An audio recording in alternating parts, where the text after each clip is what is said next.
Amigos de Cuatro Vientos, muy buenos días tengan todos ustedes.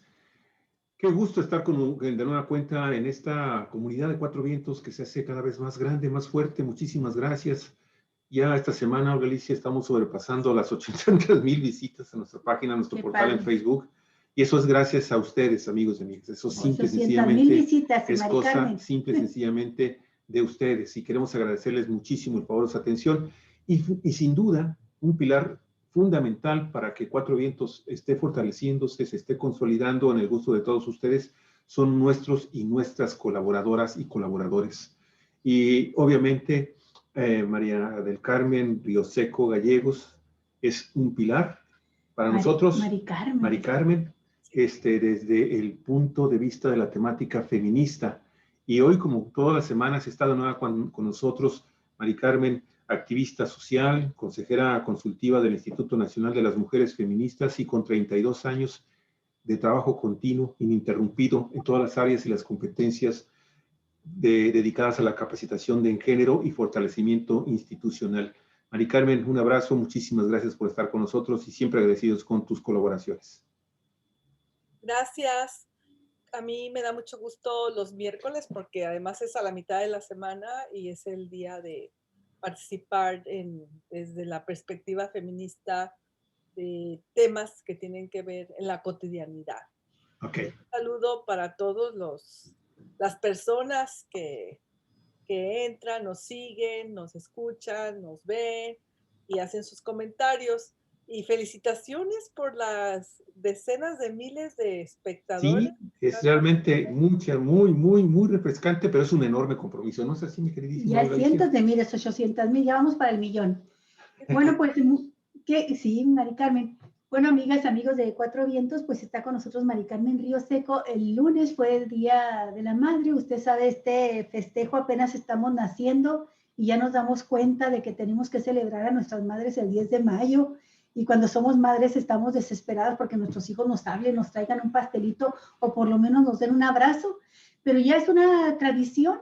¿Y de dónde viene? ¿Cuál es el origen? ¿Quién lo inventó? ¿Por qué se creó este día? ¿Cuáles son las connotaciones que tiene? De todo esto vamos a hablar con Mari Carmen Rioseco, que es pues una feminista con casi ya 35 años de activismo en esta lucha constante por los derechos de la mujer. ¿Y quién más reclama derechos que nuestras pobres y nosotras abnegadas madres esclavizadas con triple jornada, Mari Carmen, de trabajo? Bueno, y con la satisfacción de los hijos, no podemos negarlo. Entonces, platícanos de esto, Mari Carmen. ¿Cuál es el origen de este día? Sí, claro que sí. Es importante recordar las situaciones que no se dan de una manera espontánea, sobre todo cuando son impuestas y quedan como ya tatuadas en el imaginario y en el devenir de las personas de todos los días, como es el Día de la Madre. Atrás de mí está el Monumento a la Madre. Es un monumento que también vamos a hablar un poquito sobre su historia.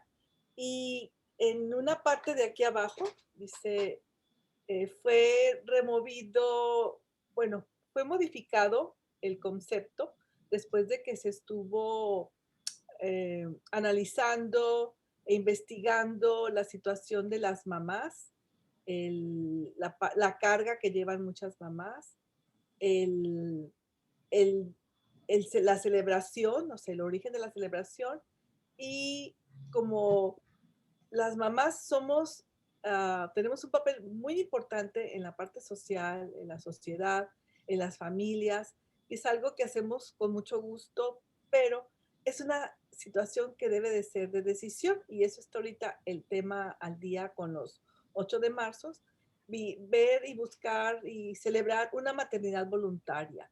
En ese sentido, aquí abajo, en esta parte, pusieron a los pies del Monumento a la Madre, feministas en los 70, o creo que fue entre los 70 y los 80, hicieron un homenaje y deslindaron el papel impuesto para el tema de cuidados de las mujeres y el tema de que la mujer si no es madre no es mujer y todas estas cosas que hemos escuchado. En ese sentido, le hacen una conmemoración a todas las madres, a las mamás, que decidimos ser mamás. Entonces, así le pusieron en el letrero, a la que nos amó antes de nacer.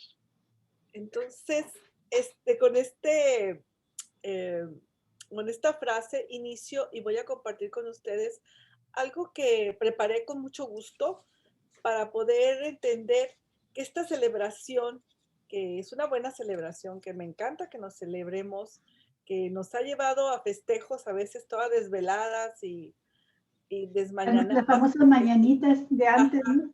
Sí, porque estamos haciendo el trabajo de los niños o de las niñas en el kinder y en la primaria que tienen que bailar y que tenemos que comprar, que no encontramos las campanitas, las baterías, la flor, lo que sea. Entonces, toda esta situación que siempre nos ha traído está cambiando. Está cambiando y por una situación que se está entendiendo que las mujeres somos mujeres y no tenemos que sentirnos obligadas a ser madres. Nuestra decisión de ser mamás debe de ser libre, voluntaria y con el ánimo de que sea parte de nuestras vidas, de un proyecto de vida, de un compromiso que jamás se acaba. Entonces voy a hablar sobre los orígenes para poder compartir con todas las personas esta situación, este, este plan que se hizo, ¿no? Y pues ahí vamos. Entonces, Adelante. aquí pongo.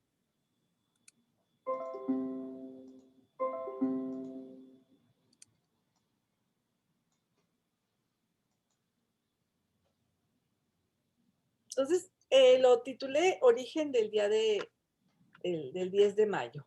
O sea, no lo quise poner como el Día de las Madres porque realmente la fecha fue también así bien pensada.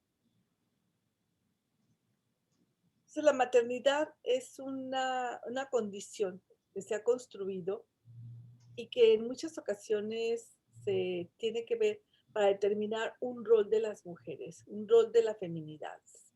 Todavía ayer leí dentro de las noticias sobre el Día de las Madres, del 10 de mayo, había personas que me han puesto en sus redes, en sus muros, que, si el mayor sueño de una mujer no es ser madre, entonces no es mujer. Entonces, todo existen este tipo de situaciones, ¿no?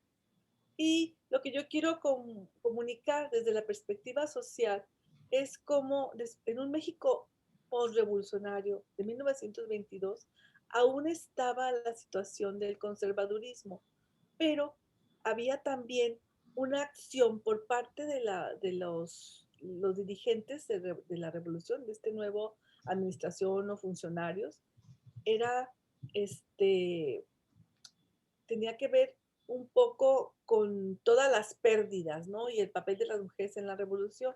Pero también había unas acciones muy fuertes del poder, que estaba el poder económico, el poder de las iglesias, el poder de funcionarios que estaban dentro del gobierno, en el sentido de preservar la maternidad y preservarla como un valor esencial, pero esto trae todo un contenido histórico paralelo.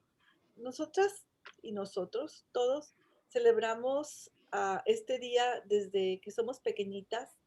Hemos estado siempre buscando cómo halagar a nuestras mamás, a nuestras abuelas, a las tías, a nuestras tutoras, a las personas que reflejan esta maternidad que está relacionada con todos los cuidados.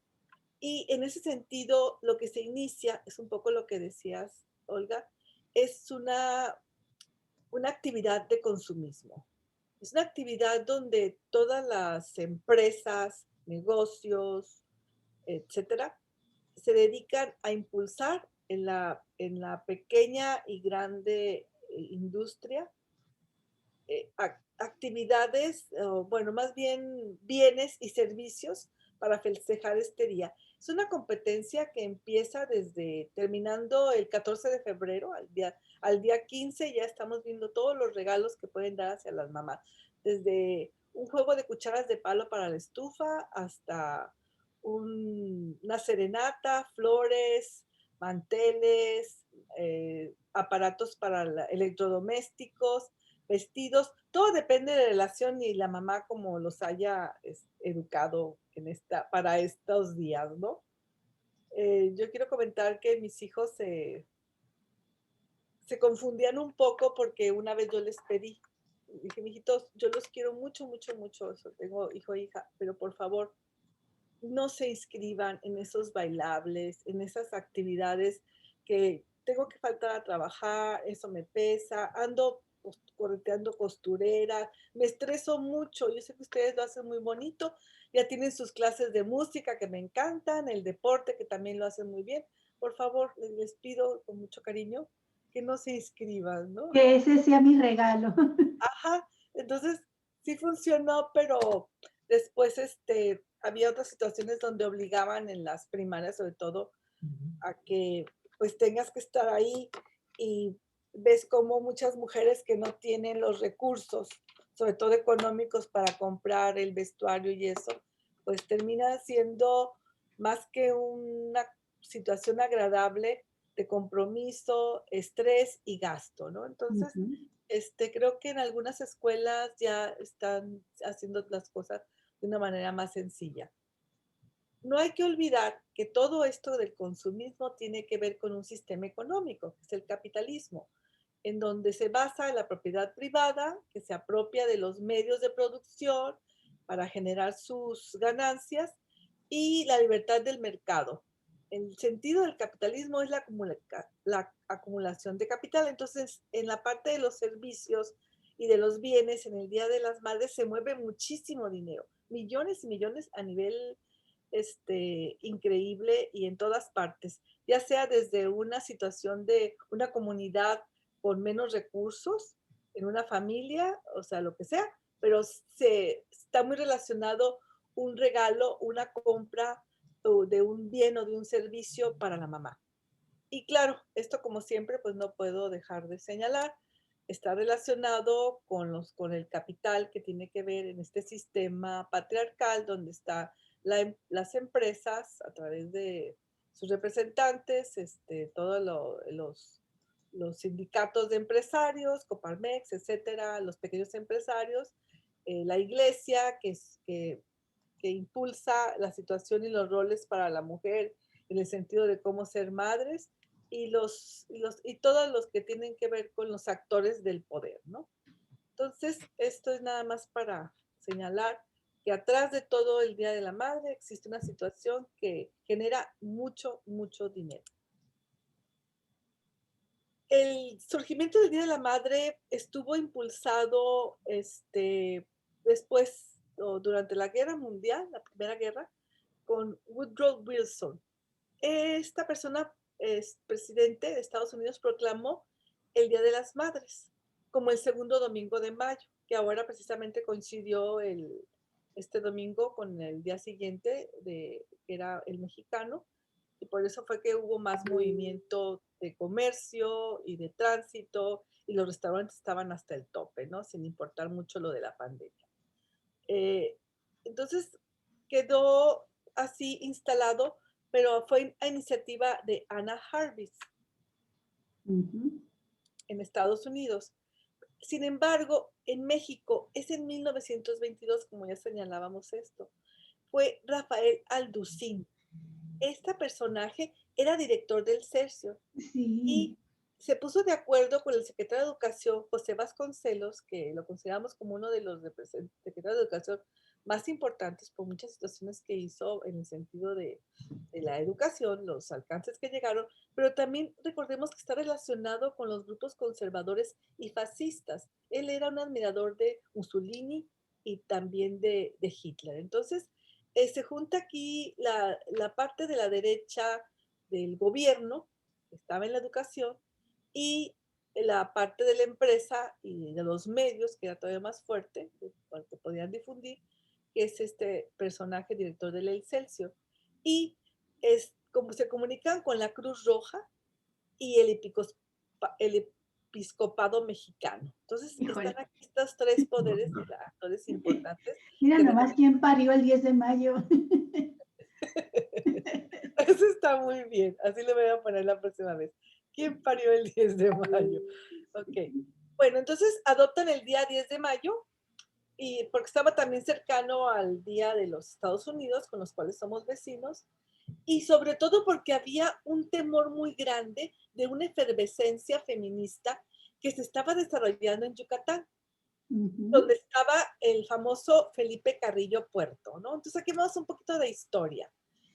Rafael Alducín, como les decía, era el director del periódico El Celso, hace este acuerdo con el secretario de Educación y manda a través de un mensaje solicitando que el sistema educativo, fíjense qué interesante, se junta los medios, un medio muy importante, periódico, el Excelsior, Sí, era con el la periódico Secretaría de líder de Educación, muchos con el años. gobierno.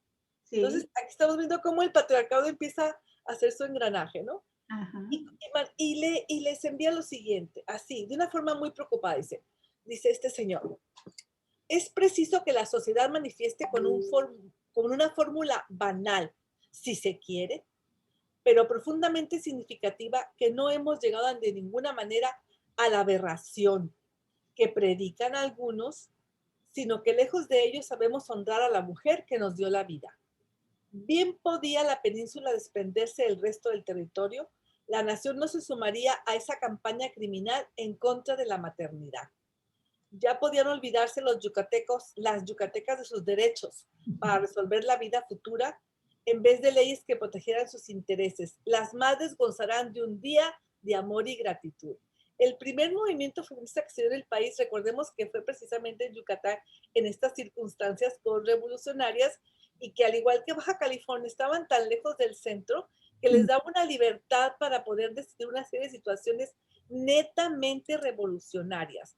Felipe Carrillo Puerto era un coronel zapatista que gobernaba Yucatán.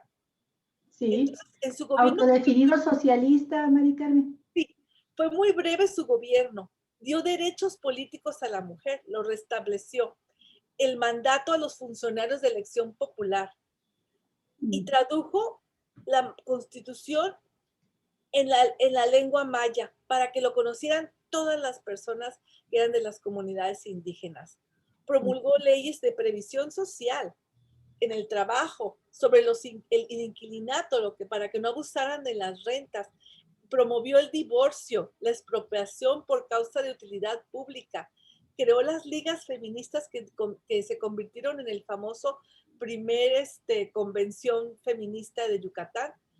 Trabajó en la parte social contra el alcoholismo, el fanatismo religioso, estableció servicios médicos jurídicos gratuitos, celebró torneos pedagógicos, fijó un impuesto al culto católico en esa situación de prevenir, estableció los bautizos socialistas, las bodas comunitarias, empezó a quitar el clero poder, por eso es que entra el episcopado, así como la promoción del control natal. Esto fue la gota que derramó el agua. Y la Control promoción del voto natal. femenino, Mari Carmen. ¿Mandé? Y también promovió junto con los movimientos feministas el derecho al voto de las mujeres. Ah, claro, eso fue lo más importante. Entonces las mujeres, el salario mínimo en la ciudad de Mérida, y como tú bien dijiste, buscaba una Yucatán socialista, casi separada de México. Estaba muy relacionado, creo que viajó y tuvo una relación con Lenin. Entonces, hoy los ideólogos del neoliberalismo lo han estado manteniendo en el anonimato. O sea, hay que rescatar esta situación que sucedió en Yucatán. Entonces, la situación es que las mujeres iban a tener control de su natalidad, se iban a poder divorciar, iban a tener ligas feministas en donde podían hablar de lo que les diera la gana, iban a tener derecho a la cuestión médica y jurídica gratis. En esta situación, entonces, ponía en riesgo todo el sistema capitalista y patriarcal. Y es por eso que nace esta iniciativa del Celso y Vasconcelos de reivindicar a la madre, y como decía aquí, decía, en vez de leyes que protegieran sus intereses, las madres gozarían de un día de amor y de gratitud. O O sea, que pararan las empresas, parara todo, porque las madres tenían que celebrarse. Y claro, dentro de esto iban incluidos todos los roles que tenían que ver con una mamá con muchos hijos, con una mamá todo el día en la cocina, con una mamá responsable de todo lo que pasaba en la casa, con una mamá que no pudiera trabajar, que no pudiera tener control sobre su cuerpo, que no pudiera tampoco tener servicios ni tomar decisiones. Entonces, Sí. esto es lo que pasa en el gobierno, que duró 22 meses. 22 meses duró. Híjole, una lucha muy fuerte, un antecedente, yo creo que el más grande en cuanto a demandas radicales de los que tengamos memoria en relación con lo que está sucediendo ahora con los grupos más radicales del feminismo, Mari Carmen. Sí. Y muy ligado, por supuesto, a las causas sociales, a las causas populares. Esta historia que nos acabas de narrar y de rescatar para darle todo el contexto del origen del 10 de mayo es muy interesante porque nos remite de nuevo a esta lucha eterna entre las fuerzas democráticas, las fuerzas de avanzada y por lo tanto simpatizantes del feminismo o que llevan al feminismo dentro de sus demandas fundamentales y las fuerzas de la reacción, que lo podemos ver todavía. Dices que ayer todavía leíste tú por ahí comentarios de que una mujer que no es madre no es mujer, y fíjate qué cosa tan perversa de enfrentar las demandas de las mujeres, las luchas del sureste mexicano por las libertades y los derechos políticos, los derechos de la mujer sobre su propio cuerpo, todo lo que hablamos hasta hoy. Qué perversidad de confrontarlo con la imagen de la madre, ¿no? Como si, desde entonces, como si se tratara de enemigos. Oye, Mari Carmen, y permíteme, pero es que yo no me puedo aguantar el hecho de comparar, porque me llamó mucho la atención. Ya lo sabía, pero ahorita que me lo hiciste recordar, Carrillo Puerto estuvo en el gobierno de Yucatán 22 meses. Sí. ¿Cuánto tiempo tiene Jaime Bonilla Valdés actualmente en el gobierno de Baja California? Pues es que un año son 12 y 12, 24, menos de 2 años. Lleva menos de 2 años, serán unos 20 años aproximadamente, ¿verdad? Y dime tú, mi estimada Mari Carmen, ¿cuál es el progreso de las mujeres baja californianas en el gobierno de un gobierno que se dice diferente y que pertenece o que lo postuló y lo respalda un partido que también se dice diferente? Oye, la situación, todo lo que tú acabas de mencionar de estos logros y de todo este proyecto, de todo este plan que se puso en marcha de Felipe Carrillo Puerto en esos 22 meses, caray, entonces me hace pensar que efectivamente la diferencia son los hombres y las mujeres, ¿no? Bueno, en ese sentido, lo que me parece fabuloso de Carrillo Puerto, o sea, no es que tuviera una visión de género, pero no, sí, claro que no. Pero sí estaba en esta parte de potencializar la participación de las mujeres, porque tenía muy claro que las mujeres eran, lo que decíamos en un principio, un pilar, o sea, es la parte importante de la célula que es la familia. En ese sentido, al proporcionar servicios jurídicos, médicos, el divorcio, el control de natalidad y todo esto estaba asegurando a todas las familias en ese sentido, pero también no hay que olvidar que su hermana, Emilia Galindo, era feminista y estaba muy cercana a todo lo que pasa. Perdón, Elba Carrillo Puerto, pero también Emilia Galindo, eran dos mujeres feministas organizadoras de un gran nivel. Ellas organizan este congreso y lo que pasa es que Carrillo Puerto estaba enfocado, o sea, él sí se la creyó, yo pienso. Y como estaba tan lejos del centro de Obregón, él sí se la creyó que tenía que trabajar por una sociedad revolucionaria, por una transformación, y por eso hizo estos cambios tan fuertes, o sea, son cambios radicales que ponen a un estado como el de Yucatán con tantos indígenas, sobre todo me parece muy bien el reconocimiento o sea, la inclusión en todos los programas, así abiertamente, a los indígenas, que tenía también que ver con la explotación del Enequén y toda esta parte. Entonces se juntan las mujeres y discuten los derechos, y discuten lo que les da la gana. Discuten sobre la sexualidad en 1922, discuten sobre el control de la natalidad, o sea, el hecho de que pues no tenían por qué ser mujeres y tener tantos hijos, porque ya había en Estados Unidos, no recuerdo cómo se llama la mujer que fue la que inició Planned Parenthood, era una enfermera que empezó a trabajar estos temas, que también tuvo su situación, ¿no? Entonces, es muy interesante porque hay un crecimiento de acciones, de iniciativas y políticas públicas socialistas para una sociedad que carece de muchas cosas, con un gobierno que está favoreciendo todo esto, organizando, incluyendo a las mujeres, a indígenas y toda la sociedad, mientras el país todavía está como, a ver qué vamos a hacer, y estamos en la revolución, y un Vasconcelos aquí, y unos empresarios que estaban empezando también a hacer acuerdos con el gobierno para ver de qué manera participaban ellos en el gobierno, ya sea con dinero o con bienes, o de qué manera se iban haciendo acuerdos para que no fueran afectados por medidas postrevolucionarias. Entonces, esto es muy interesante porque es el origen del 10 de mayo en base a aplacar, a bloquear, a omitir y asesinar a un gobernador que lo único que estaba haciendo es bien su tarea hacia un interés social de la colectividad que incluía a las mujeres y las comunidades indígenas. Bueno, entonces en esta situación vemos que estas mujeres que señalé fueron, fueron muy importantes porque también empezaron a trabajar la parte de las tradiciones. Entonces las tradiciones a las cuales estamos pues ancladas las mujeres en la parte de los roles que tenemos que hacer, lo que se permite y lo que no se permite, que en esta situación pues atrasa a los grupos sociales porque pues somos un sector, no somos un sector, pero estamos en todos los sectores y podemos estar en la función pública y podemos desempeñar muchos cargos, que es lo que decían las feministas de hace 100 años. Exactamente.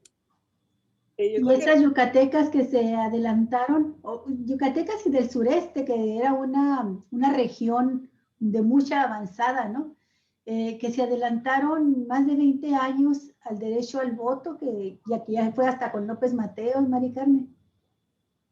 Sí, y estamos viendo que los presidentes o pues sí, los jerarcas, gobernadores, gobierno, representantes, etcétera, han estado muy cerca de la parte de las iglesias, y esto siempre ha sido un retraso en toda la historia, ¿no? Entonces, él hace ese rompimiento y habla de una educación laica, y a la vez impulsan este folleto de Margaret Sanders, es el que yo decía. Fue una enfermera muy preocupada por la pobreza de mujeres que tenían muchos hijos. Entonces, o sea, no era nada más un discurso, sino también una investigación, y había herramientas y normatividad, y por ejemplo este folleto que fomentaban la política pública que se quería hacer, o sea, tenía una cantidad de científicos, ¿no? Entonces, aquí vemos una foto de los hijos que Dios te dé. Esa es mi familia. Sí, y recuerden que todavía, a mí, hace 10 años, todavía promovían premiaban a las madres con más hijos, o sea, promoviendo esta parte, ¿no? De que también está relacionado mucho con las élites, porque pues no todas las personas y las familias pueden educar, criar y alimentar a más de 3 personas en su familia, de 3 niños o niñas. Entonces, esto fue lo que hizo el periódico El Excelsior. Empezó a construir todo esto, todo lo que estamos viviendo hoy, todos estos premios sobre la mejor mamá, sobre la que tiene más hijos, la que ha sufrido más, o sea, todo tiene que ver con una maternidad impuesta por un programa, por un sistema, pero a través de una ocurrencia, bueno, más bien por una estrategia del conservadurismo en el periódico El Excelsior, ¿no? Entonces, se construye una imagen femenina como un sujeto de la domesticidad, de lo que tiene que hacer la familia. Y pues acuérdense que antes se acostumbraba mucho, las mujeres no somos como ahora que decimos, ok, a mí no me vengas con una licuadora o con una batidora, Sí. o sea, a mí me vienes con mi perfume o mis flores o mi crema que me O de hace falta. perdiz, llévame a comer a la calle, ¿no? A un restaurante. O que llegan todos, sí, porque llegaban todos y la mamá pues terminaba bien cansada Sí. porque tenía que hacer la comida, Hacer la comida para todo ese familión. a todo ese familión, exactamente. Entonces, el diario fue un instrumento ideologizante para promover el rumbo que tomarían las políticas públicas hacia las mujeres. Sí. Los Las gobiernos películas, Mari Carmen, que tanto nos gusta, todas estas películas de la época de oro del cine mexicano, es 50. un reforzamiento de esa imagen terrible, ¿no? Entonces, te das cuenta que eso no fue espontáneo, no nació de una idea de una mujer o de, no, fue realmente planeado, concebido para ideologizar a todo un sistema que pudiera prevalecer el patriarcado a través de la explotación del trabajo y del cuerpo de las mujeres. Ujú. ¿Qué han propuesto las feministas frente a ello, Mari Carmen? ¿Mandé? ¿Qué han propuesto las feministas frente a este festejo como se realiza del 10 de mayo?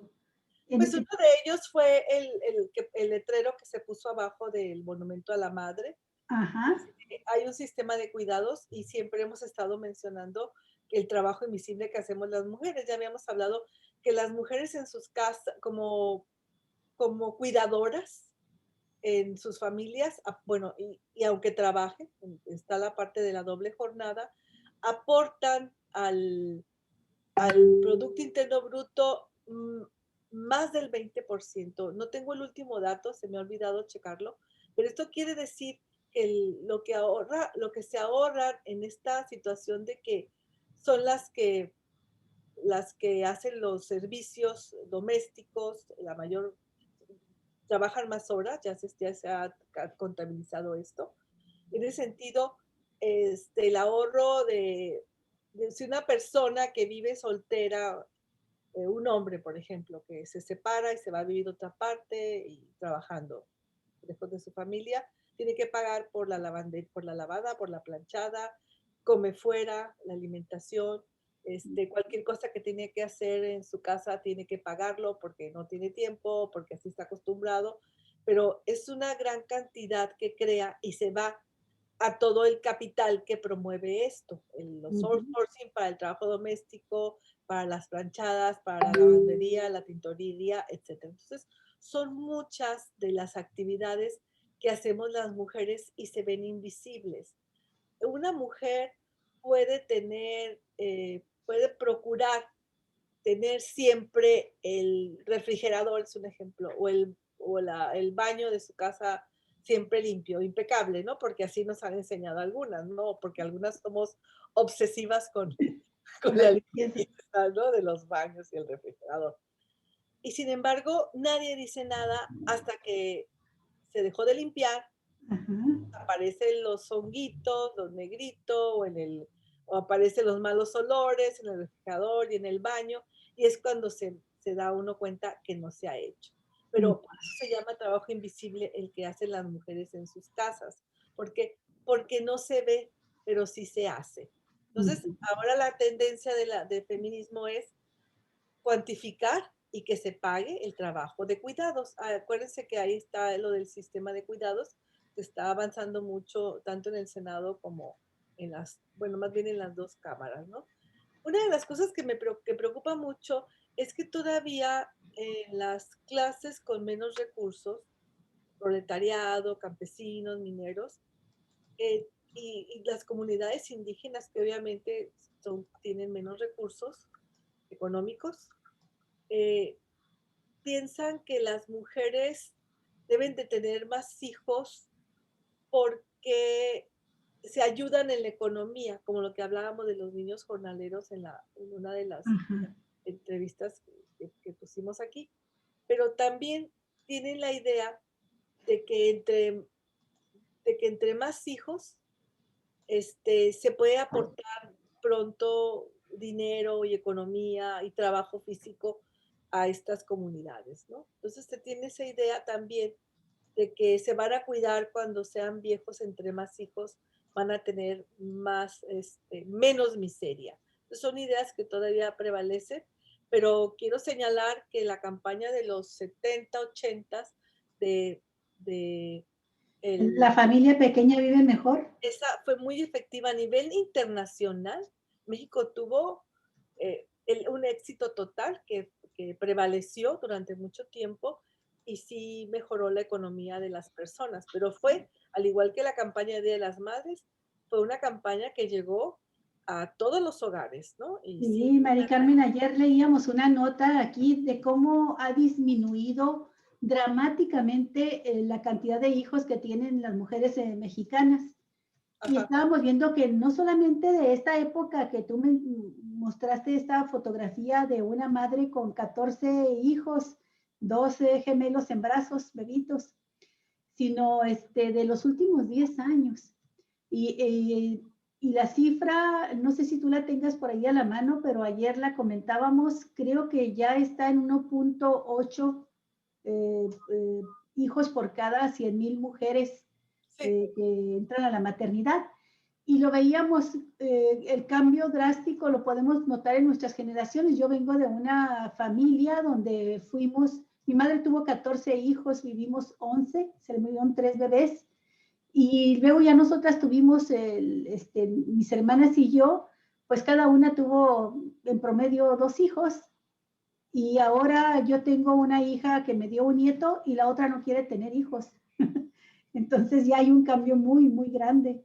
Y sí recuerdo esa campaña de la familia pequeña vive mejor, porque llegaba al alma en las casas pobres con tantos hijos y diciendo, bueno, pues si hubiéramos, hasta se prestaba bromas. Los hermanos decían, ay mamá, con que me hubiera tenido nada más hasta a mí. Y todos los demás empezaban también a reclamar, no, yo también tenía que haber nacido. y Sí, por eso también una de las cosas más importantes de la revolución feminista fue los anticonceptivos en los 60. O sea, exacto. en cuanto salieron los anticonceptivos, México empezó a trabajar esta parte, bueno, con todas sus contraindicaciones, pero esto fue muy importante porque entonces ya las mujeres podían manejar, controlar su fertilidad y su embarazo, podían trabajar, terminar la escuela y sobre todo empezar a ser personas de la vida social, o sea, ya no estaban restringidas a nada más estar en las cuatro paredes de su casa, podían tener, se impulsaban las guarderías y bueno, todo esto que yo creo que podemos ir manejando y trabajando, reflexionando durante este mes en el contexto del 10 de mayo. Quiero señalar y recomiendo esta investigación que hizo Marta Acevedo. Creo que lo hizo hace como 10 años, ya ni recuerdo, pero tiene bastante tiempo. Y en esta investigación ella resume cómo la santa indignación fue lo que movió a redactar a elaborar y promover estas políticas públicas. Y fue a través del periódico que ya dijimos, el Excelsior. Pero todo se relacionó con estos tres situaciones eh, muy, pues son lastimosas para las mujeres. El homenaje era la maternidad. De la mujer más joven, o sea, podía concursar la niña de 13, 14 años, ¿sí? A la más fértil, la que tuviera muchos, muchos hijos, aunque no tuviera una situación económica bien, o la más vieja, la mujer más explotada, aunque sin considerar su edad, ¿no? Persona adulta mayor. Y bueno, de esto ya hablamos un poquito, de Elvia Carrillo Puerto, la hermana, o sea, ella vivió un tiempo más, fue diputada, estuvo siempre muy cerca de su hermano y fue una revolucionaria, además de poeta, y pues fue una feminista, ¿no? Porque estuvo a favor del control de la natalidad, la sexualidad de las mujeres que debía ser libre, la separación, el divorcio, y sobre todo siempre también encontró esa parte del laicismo, ¿no? La opresión religiosa. Bueno, un análisis más detallado muestra que esta celebración fue un pretexto, como ya lo platicamos, para contrarrestar las demandas de las feministas de Yucatán. Porque, por ejemplo, las mujeres procreaban hijos, eran ciudadanos, y finalmente lo que iban a promover era esta ética de trabajo capitalista, ¿no? De competencia, de responsabilidades, y, perdón, al revés, dejar la responsabilidad de las mujeres. O sea, era una situación de repetir los roles que oprimían la libertad de trabajo, la libertad sexual y la libertad de participación de las mujeres. Y por supuesto, pues hizo la triada empresarios, pues el capital, el gobierno y las iglesias. Bueno, nosotros decimos como feministas, lo que preguntábamos, que lo personal es político. O sea, si las mujeres pudieron educarse sexualmente, divorciarse, controlar su fertilidad y toda esta parte, obviamente que la maternidad no es una función social, pero así es como la quisieron ver. Es un rol que lo llegó a llamar el Excelsior como un rol sagrado de las mujeres. Entonces vemos aquí una foto de niñas pariendo niños. Híjole. Es una situación que todavía se da y es muy complicado porque en esta ideologización donde nos pusieron que el rol de las mujeres debería de ser siempre dentro de la fertilidad y el cuidado. Entonces, no respetaban los derechos de las niñas y de los niños, cosa que ahora, pues estoy aquí hablando de esto, que a muchas personas les va a chocar, otras les va a hacer pensar, otras los van a lamentar y otras pues van a replicarlo o compartirlo. Bueno, son las cosas que tenemos aquí, lo que tú decías en las telenovelas. Esta es una parte muy complicada porque también hacen esa parte de idealizar el amor, y este amor idealizado de la media naranja va junto con los golpes, el maltrato y la violencia económica que sufren muchísimas mujeres.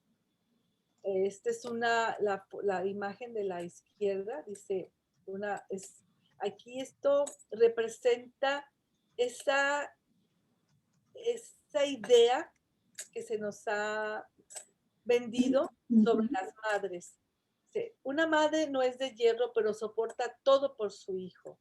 Y en esto incluye también que muchos niños o niñas, ya jóvenes o adultos, que se convierten en personas no gratas para la sociedad, en la delincuencia, se responsabiliza a las madres de esto. Lo que le pase a un hijo, bien o para mal, viene siendo la educación que le dio o que no le dio a la madre.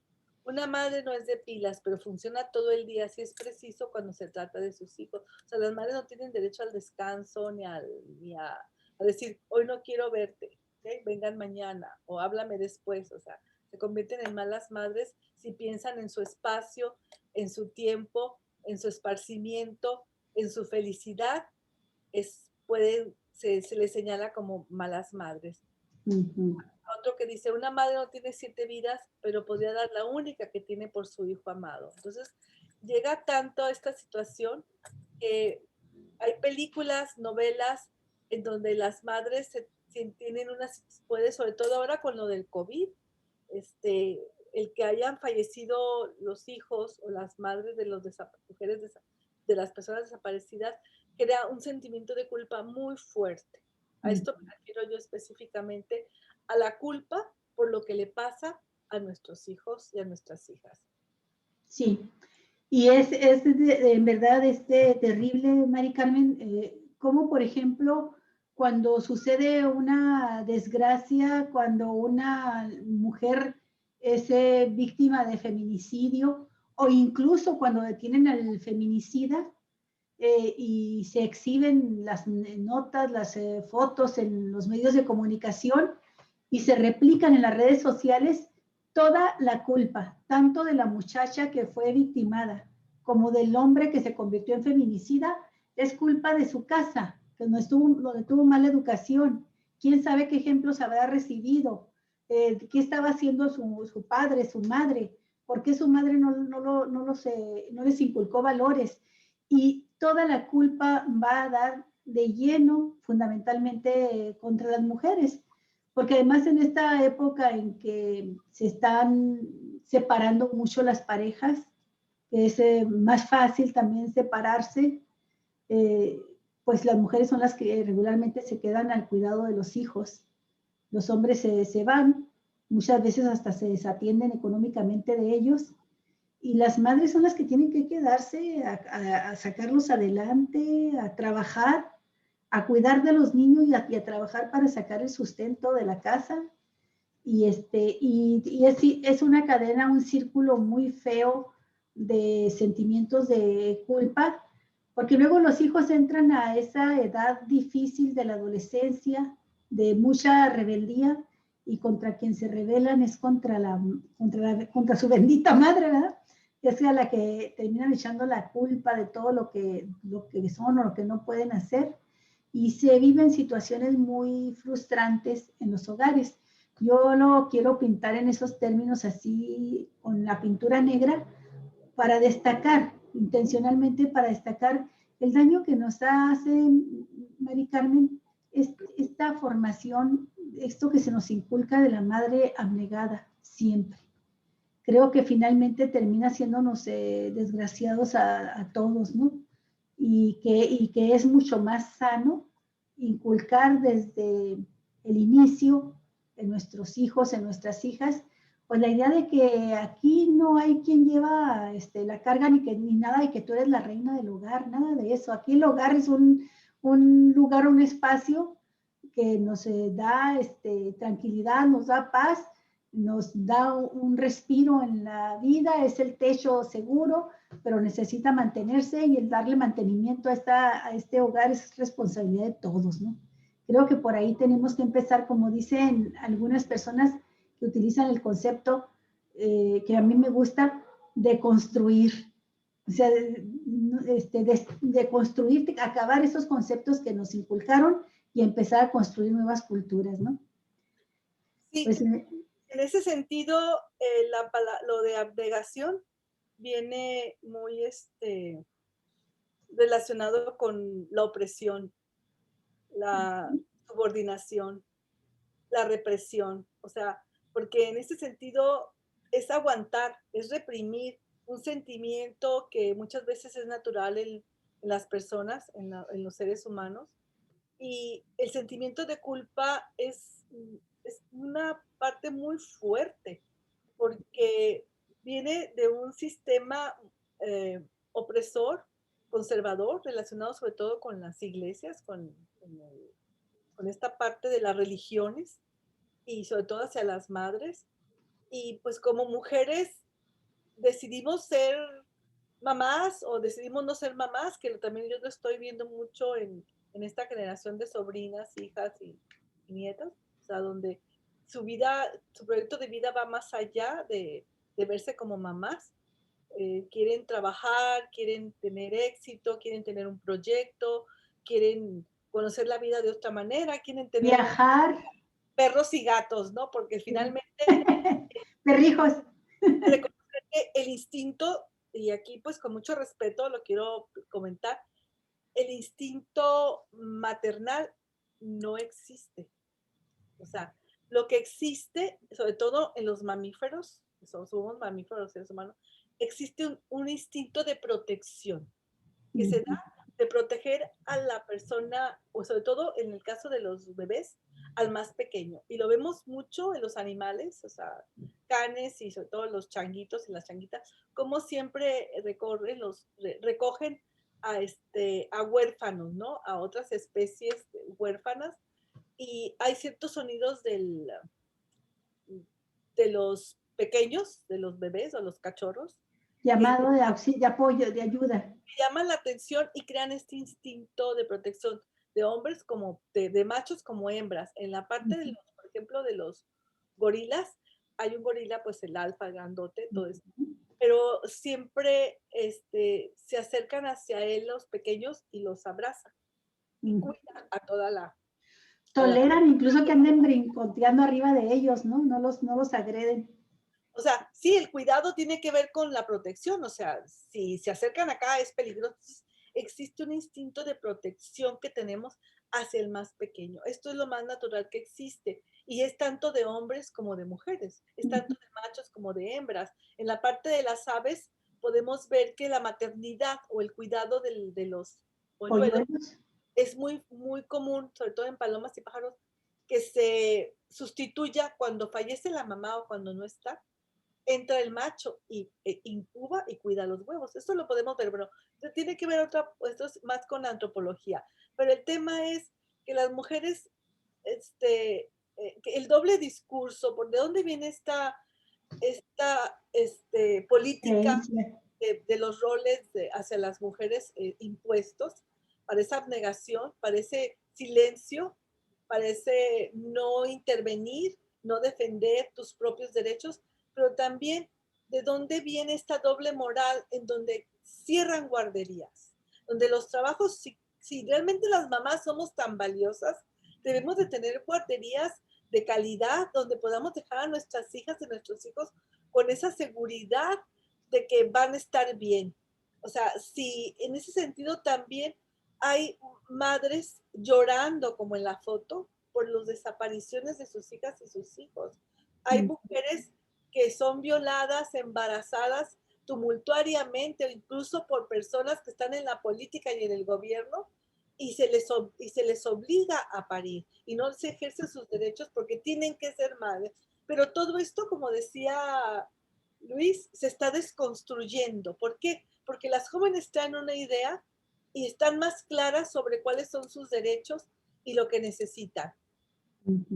Bueno, celebramos a las mamás aquí porque nos dio la vida, por su sacrificio, generosidad, porque la amamos, por agradecimiento, pero también podemos demostrarle todos esos afectos todos los días del año. Una llamada, un mensajito, escucharnos, aunque no estén de acuerdo con lo que estamos diciendo. Una hora que son las comidas tan rápidas y en donde quiera puedes tener servicio a domicilio. De repente que te llegue una comida rápida, o sea, cualquier detalle que signifique que somos estas mamás, ¿no? Entonces, yo quiero terminar con esto último, que tiene que ver con las madres que están integrándose, organizándose, porque están buscando a sus hijas y a sus hijos que han desaparecido. Hay más de 80,000 desapariciones desde el primer día. Creo que en el 2011, y fue precisamente en tu región, en Chihuahua, sí, donde salen las mujeres a manifestarse y a protestar porque no se les atiende. Hace unos días, en el contexto del 10 de mayo, hubo una marcha y la secretaria de Gobernación, Olga Sánchez Cordero, con Alejandro Encinas, recibieron a las mamás de esta red, y lo que ellas estaban pidiendo es que el gobierno de López Obrador, a través de la intervención de Sánchez Cordero y Alejandro Encinas, en su facultad como presidente, vete esa ley orgánica de la Fiscalía General de la República, que ahora ya no obliga al Ministerio Público Federal a colaborar en la atención del delito de desaparición y trata, y de manera coordinada con la Comisión Nacional de Búsqueda. Hay 14 mamás que han fallecido en la búsqueda de sus hijos desaparecidos. Y en ese sentido hubo un compromiso por Sánchez Cordero y por Encinas en la parte de que va a invitar al Comité de Desapariciones Forzadas de las Naciones Unidas para que en el mes de noviembre, que es viene el Día Internacional de la No Violencia hacia las mujeres, estén presentes este mecanismo internacional en México. Bueno, lo que es más, fue la 10ª marcha, esta situación que se dio en el Zócalo, donde ellas dicen que han pasado de gobierno en gobierno y sus demandas no se han cumplido, solamente a medias. La principal demanda de las mujeres, de los hijos desaparecidos, es que saber ¿dónde están? Urgen que se creen las comisiones de búsqueda, con todas las atribuciones, con el equipo, con el personal, con las herramientas, a nivel de fiscalía, y se dé un castigo hacia todas las omisiones que han tenido estos funcionarios, porque han obstaculizado el trabajo. Ustedes se dan cuenta, tanto aquí, Baja California, como en todas partes, son las mamás y las otras hermanas, compañeras de la familia, las que andan buscando y repartiendo y recogiendo las osamentas, el meñique, el cráneo, lo que sea de sus hijos. Entonces, esta sociedad o estos gobiernos o estas iglesias, estos dueños del poder, del dinero que impulsan y festejan a las madres, hay que empezar si realmente por este fuerte dolor que nos llega a todas las personas. ¿Por qué?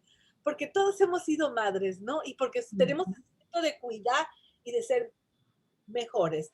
En ese sentido, es parte de las demandas que haya una atención urgente en los casos de estos delitos, que se atraiga, que se recoja la atracción por las instituciones federales de manera inmediata y un censo a los reportes de desapariciones, la creación de una subprocuraduría especial para personas desaparecidas a nivel federal para que se puedan coordinar, el protocolo de investigación, que se homologue en toda la República, no que Chihuahua tiene uno, Tamaulipas otro, Baja California no tiene, etcétera.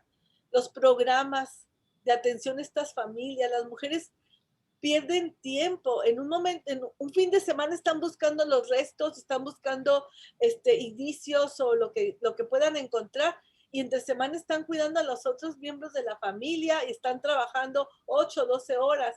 Debe de haber un apoyo económico y de protección y de apoyo a la cuestión de los cuidados que están realizando estas mujeres. Esa es una realidad que está muy lejos de ser cumplida o atendida por las 3 generaciones de gobiernos que hemos tenido en los últimos años. Sí. Y sobre todo ellas hablan de aceptar las recomendaciones. Ahora, en días pasados, Alejandro Encinas, su secretario de Derechos Humanos, Población y Migración, habló de que se han contabilizado 85,000 reportes de personas desaparecidas. Todos tenían mamá, hermanos, papá, hijas, hijos, etcétera, y afectaron a muchísimas comunidades. Lo que dicen las señoras es que esta cifra de la primera marcha que tuvieron, que fue en el 2011, un 10 de mayo también, se ha multiplicado a 7 veces en 10 años. Entonces, por eso están desesperadas y sería muy, muy beneficioso y fabuloso, puedo decir una palabra fabulosa, que los gobiernos actuales, estatales, municipales, se coordinaran con los federales para atender esta situación. Entonces, yo por eso digo que hay un discurso doble. O sea, amemos a nuestras madres, festejemos a nuestras madres. Puedes decir mariachi, canciones, comidas, regalos para nuestras madres, pero como madres lo que queremos es recuperar a nuestros hijos, ¿no? Entonces, los hijos, si son de todas y de todos, pues tienen que ser también un tema que debe ponernos al día al gobierno. Entonces, no quería dejar yo de pasar dentro de todo esto del origen del 10 de mayo, la situación que viven esas mamás que no pueden celebrar y que fueron madres en un momento, estuvieron en esta situación. Entonces, ya para terminar, nada más doy las gracias. Espero que no haya sido muy ruda mi participación, y quiero decirles a las mamás, a todas mis compañeras, mis hermanitas y abuelas, que hay que cuidarnos. O sea, besar, abrazar, leer, un masajito, un baño rico, manicure, corte de pelo, cafecito, pastelito, lo que sea, lo que necesitemos para sentirnos feliz y renovarnos. Disfrutemos del tiempo sin culpa, porque así sin culpa vimos a nuestros bebés el primer día que nos enamoramos de ellos y de ellas. Hasta que yo termino, muchas gracias. No, al contrario, Mari Carmen, y con esas palabras tuyas terminamos el programa. Has dejado abiertas varias vertientes de temas a tratar en los próximos miércoles. Uno de ellos precisamente el de las madres que traen a sus hijos desaparecidos, merece un programa aparte. Y varios temas más que fuiste ahorita desarrollando en lo largo de tu exposición.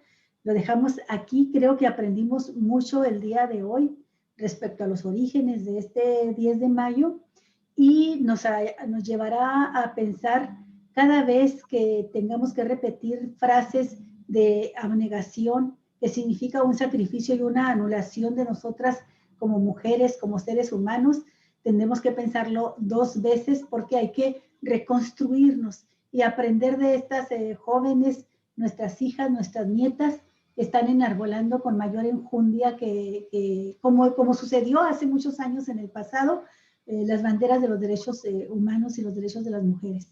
Pues, ¿qué más? Aquí le dejamos y muchísimas gracias por tu aportación del día de hoy al conocimiento, a la divulgación de estos principios, de esta necesidad de lucha, para que usted, amigo, amiga que nos escucha, pues lo replique. Hágale clic al programa, que llegue muy lejos y que de esa manera contribuyemos a ser cada vez pues, más críticos, más pensantes, más analíticas y avanzar más en la defensa de nuestros derechos. Gracias, Mari Carmen. Muchas gracias, Mari Carmen. Y yo finalmente deseo mandar un caluroso saludo, un afectuoso saludo a todas las madres que son olvidadas y de las que casi nadie se acuerda, a las madres de los carboneros, a las madres de las jornaleras y los jornaleros, a las madres de los pescadores, fundamentalmente de los pescadores ribereños, a las madres que trabajan en las industrias maquiladoras, a las madres que protegen y cuidan a sus hombres que se van y a sus mujeres que se van a los tiros de las minas, a todas estas madres que viven y que conforman el 60% de la población mexicana, para las cuales la verdad es que este tipo de conmemoraciones, con esta divergencia que nos acabas de dar, Mari Carmen, sobre los orígenes de esta conmemoración, de este festejo en México, pues les pasa totalmente desapercibido, porque para ellas un solo día, una sola hora, puede significar la diferencia, de vivirla o no vivir esa hora, porque pueden o no pueden tener dinero para alimentarse, o para alimentar a sus hijos, o para cuidar y proteger a sus hijos. Esas madres que están ahí, que todos los días se levantan a las 5 de la mañana y se duermen a las 11 de la noche, a todas esas mujeres, yo quiero mandarles un abrazo solidario y realmente desear para ellas lo mejor dentro de lo que quepa en sus precarias situaciones económicas, sociales, políticas y culturales. Un abrazo muy fuerte para ellas. Gracias, Mari Carmen, muy amable. Y bueno, con esto nos despedimos. Hasta luego. Hasta luego, Mari Carmen.